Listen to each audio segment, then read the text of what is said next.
Good afternoon.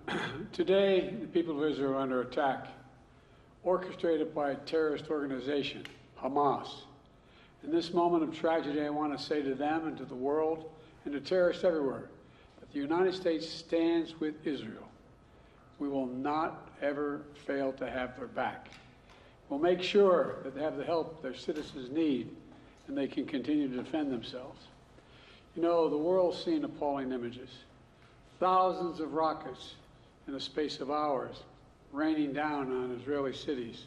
When I got up this morning, started this at 7:30, 8 o'clock, my calls.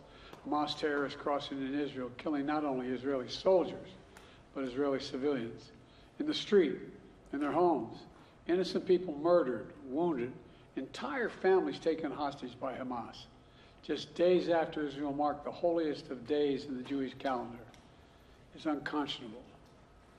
You know, when I spoke with Prime Minister Netanyahu this morning, I told him the United States stands with the people of Israel in the face of these terrorist assaults.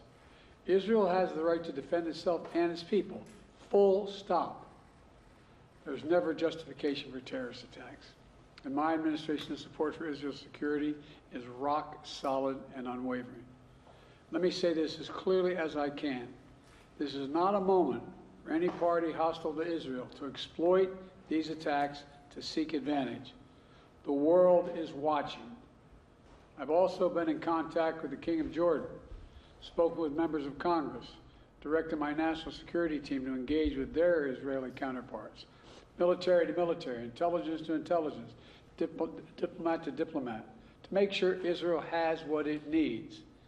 I've also directed my team to remain in constant contact with leaders throughout the region, including Egypt, Turkey, Qatar, Saudi Arabia, Jordan, Oman, the UAE, as well as our European partners and the Palestinian Authority.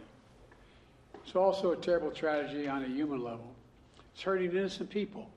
Seeing the lives that have been broken by this, the families torn apart, it's heartbreaking.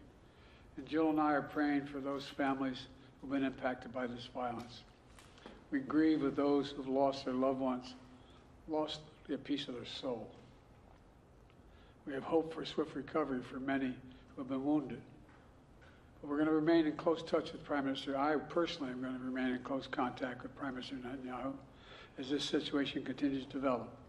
And let there be no mistake, the United States stands with the state of Israel, just as we have from the moment the United States became the first nation to recognize Israel 11 minutes after its founding 75 years ago. Thank you very much. Mr. President, was there an intelligence failure in the lead up to this attack? Mr. President, can you tell us what Phoebe asked you specifically for support?